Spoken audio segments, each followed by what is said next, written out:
Hello, this is Dr. Ken Muich with the Fibromyalgia Wellness Center, and welcome this wonderful Monday. I don't know where you're calling from, but Arizona, it's some lovely temperature out here. I'm going to be covering a very, very interesting subject today again on fibromyalgia, and it has to do with the fibromyalgia and it triggers. I'm not talking about gun triggers, so to speak, but I am talking about triggers that actually affect fibromyalgia and the symptoms that individuals have and that cause that severe reaction. If you recall historically, and if you're just catching on initially here, fibromyalgia historically has been a very, very frustrating condition, disease for literally millions of people, and very, very little is understood about it by most physicians, I would have to say. But through the research of Dr. Saint Aman through UCLA, he found that it was a genetic disorder. And this genetic disorder actually causes it to be hereditary. Actually, research has shown it to go from great-grandparents to grandparents to parents to children to grandchildren and so forth and so on. Some people in this hereditary tree actually are fortunate enough not to have fibromyalgia or have it at such a low level that they really don't even realize they have it.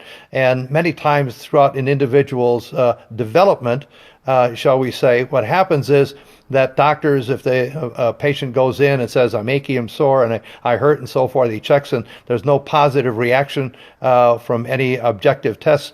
So the doctor will say, well, these are just growing pains, and you'll grow out of them and you'll be just fine. But actually what happens is that is fibromyalgia that kind of just hangs on an individual until finally it is triggered by some physical, emotional, or chemical trauma. And those are really the triggers. I can't tell you how many patients that have come into my clinic that say that yes, they had some little bit of odds and ends that were going on, but actually what really occurred was when they had an automobile accident, or when they had a death in the family, or when they had to have surgery, or say the chemical aspect, molds and spores in a home that so many people actually have. They don't even realize it, and they should really have their home checked. So these are the triggers. Now, physical can be, again, some form of trauma. It can be major, it can be minor. It depends on the individual. I've had patients that come into the clinic walking in like normal individuals, and I've had those that have come in wheelchairs, in crutches, walkers. I had one individual, the worst one I've ever seen, literally holding on to the walls because she was so sick and debilitated. And so the triggers can be, like I say, a single individual event or something pretty dramatic. I've had patients that remember, yes, I remember I was okay until I had that automobile accident. Matter of fact, in 1990, the first individual that I actually had to deal with and actually testify on her behalf was a teenager, 18 years young, who was rear-ended. And what happened was that she actually, during the treatment, started getting better, and then all of a sudden it disappeared, and she became very ill. And so, again, automobile accidents are very, very common. It can be slips and falls, as simple as that. It can be an illness like the flu. I'm very concerned about those individuals that are catching the flu and having to go through this, especially if their genetic factors work, and all of a sudden the illness actually causes them to have a fibromyalgia severe reaction, shall we say. A lot of, like I say, the problems that fibromyalgia patients have is it is not detected, it is not diagnosed. So a lot of patients actually have a problem not really understanding what they have until, again, something happens like the flu. Another thing, small little events that occur in multiple fashions. Say you have an illness, a minor surgery, or a death in the family. That's the emotional aspect. Many times you'll have individuals that suffer these reactions. We are having a lot of soldiers coming back PTSD that actually have fibromyalgia triggered. If you go back in history, other than the early biblical times, some of the best research on fibromyalgia patients that was actually misunderstood was through the military, where soldiers, as I had mentioned in the past lectures and talks, soldiers would literally fall down on the field of battle with no traumas whatsoever. And so they actually had to have separate hospitals for these individuals because they couldn't find out what was wrong with them, and yet they were totally non-functional. And so we're having, again, a lot of the military coming back from Iraq and Afghanistan and a variety of other areas where they've been under military siege for periods of time, and then they start having functional and physical problems being able to deal with this. The chemical aspect, again, has to do with molds and spores, and there are organizations that can actually come in and actually test your home and also your workplace for molds and spores to find out whether or not they are hidden. Obviously, molds can be seen as far as if water is left in certain areas, and you can actually see the mold. But for the most part, many times molds and spores cannot be seen, and they are inside the walls of the house or in the ceiling or something. Maybe a slow leak within your house or within your place of work, slow leak as far as water is concerned, and it pools, and then it actually starts to form into mold. And for those people that are sensitive to this, it can trigger a number of different things, one of them being fibromyalgia. Keep in mind, again, fibromyalgia patients have fibromyalgia, but it becomes severe when some additional event occurs that triggers a higher reaction, a higher inflammatory reaction and pain reaction. Pain in itself is a separate subject that hopefully we'll be able to cover in another time and place. But as far as the triggers are concerned, you have to look back historically on yourself if you have fibromyalgia. Okay, so what was the event that actually occurred, or events that actually occurred, that I went from someone that was able to cope with normal activities of daily living to now I can't even hardly get out of bed because of the weakness and the pain that I am suffering. You will find that if you carry or if you hold a historical diary of what has transpired in your life, you'll actually find that during that period of time, if you think back, you'll say, yeah, you know, all of a sudden I realized, let's see, I was doing pretty good. You know, he's sore and so forth, like the doctor said, probably, you know, just overdoing it. All of a sudden, yeah, I remember that. I had that illness, or I had that slip and fall or whatever. And so that's what actually those triggers are that actually trigger the big event that causes individuals to have a lot more symptoms, shall we say. It's very important that you go to an individual that can diagnose your situation properly. Keep in mind again that fibromyalgia's objective tests are negative, and that is still a problem for many people that have a difficult time. Health providers, shall we say, have a difficult time diagnosing fibromyalgia correctly, and I think for them to carry and actually take information as far as the history of the individual is of extreme importance. And you can almost see the step-by-step procedure of how an individual starts from a relatively healthy individual to almost non-functional, and it has to do with, again, the history of the individual, the history of medical history of the individual. So keep in mind, if you have fibromyalgia, go back in your diary, your health diary, so to speak, and check and see what those factors were. Can you reverse those? Well, you can't reverse the factors, but in our clinic, we do a great deal to reduce, of course, the symptoms by working through the condition. The condition, of course, is what we especially deal with. You could take medication and so forth in temporary shall we say, palliative relief from all of the medications and drugs and so forth that are out there. But we actually work with the condition, which actually controls the symptoms, and the symptoms will reduce. A lot of people that are misdiagnosed, yes. There are a lot of people that, again, are misdiagnosed. As I mentioned numerous times, we find them coming into the clinic. We're almost like the clinic of last resort. Do I have fibromyalgia? Don't I have fibromyalgia? What was it caused by, and so forth? Can fibromyalgia be reversed? Because it is a genetic thing, it can't be reversed, but we do get control over the condition. And the condition controls the symptoms. Therefore, we have many people that are living normal lives just as long as they follow the protocol.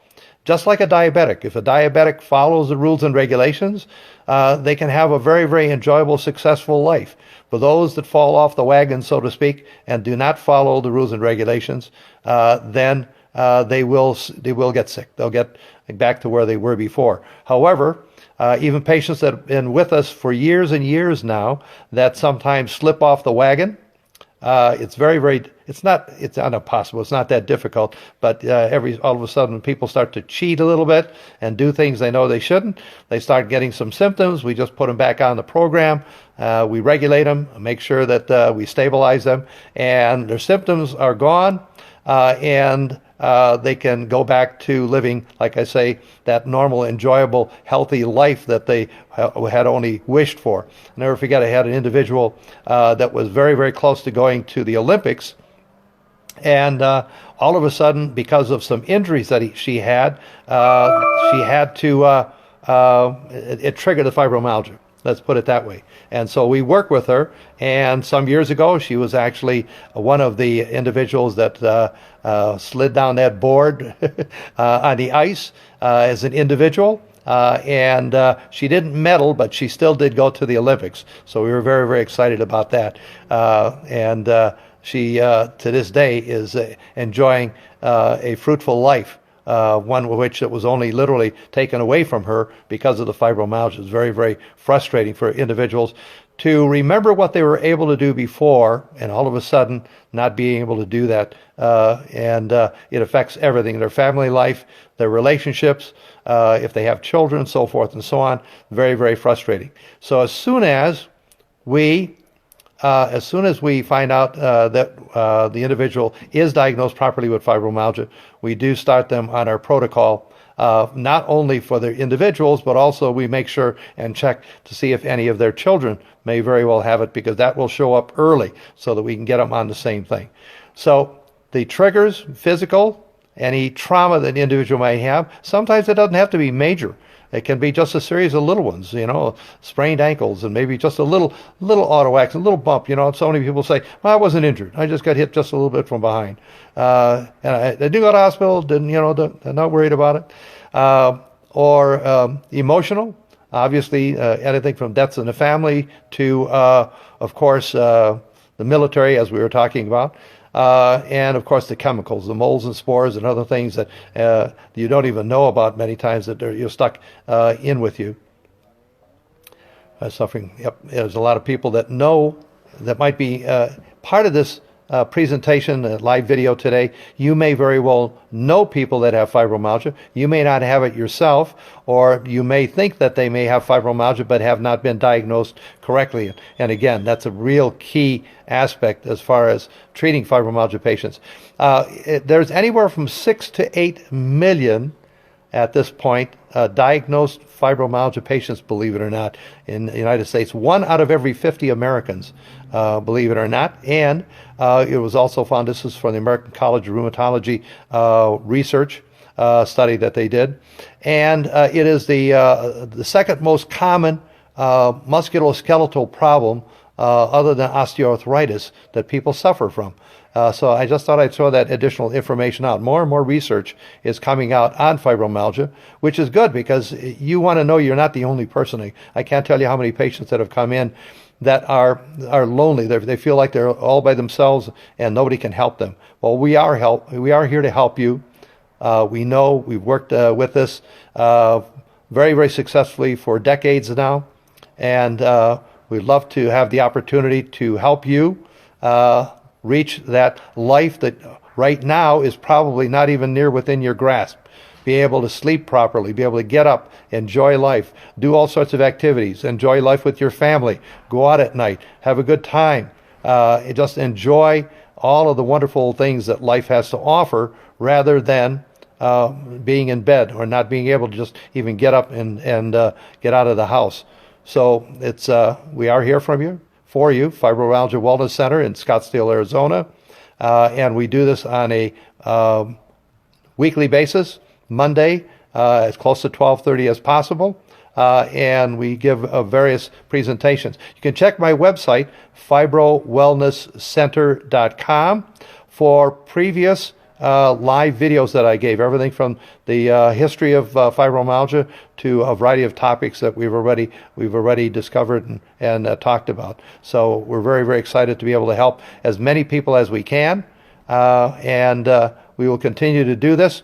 I do have a seminar for health providers.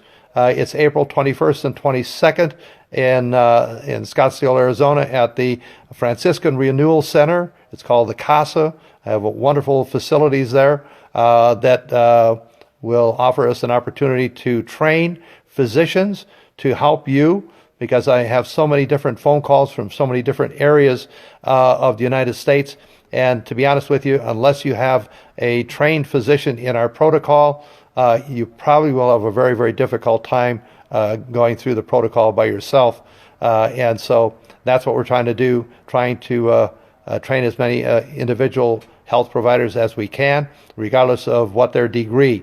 That includes MDs, DOs, chiropractors, physical therapists, naturopaths, massage therapists. All of these people can really help, can be trained because of the fact that they are trained in the body and the body's capabilities and understanding this. This is almost a pure non-pharmaceutical and also non-chiropractic form of program, believe it or not. But it has a lot to do with you taking this home and following it, and every once in a while going to the physician or health provider that you may have that is trained in this, so that he can help you understand what is going on and also help you through a step-by-step procedure. So thank you very, very much. Again, happy Monday. Happy great week. I wish each and every one of you a very enjoyable, a wonderful week. And again, any questions, check our website, fibrowellnesscenter.com, or you can call me, actually, Dr. Ken Muich, at 480-948-4955. That's 480-948-4955. That is my clinic number. And if we don't answer, leave a message how and when we are able to reach you, and we'll do everything we can to get back to you as quickly as we can. Thank you very, very much. Have a great day again, and look forward to seeing you next week. Bye-bye now.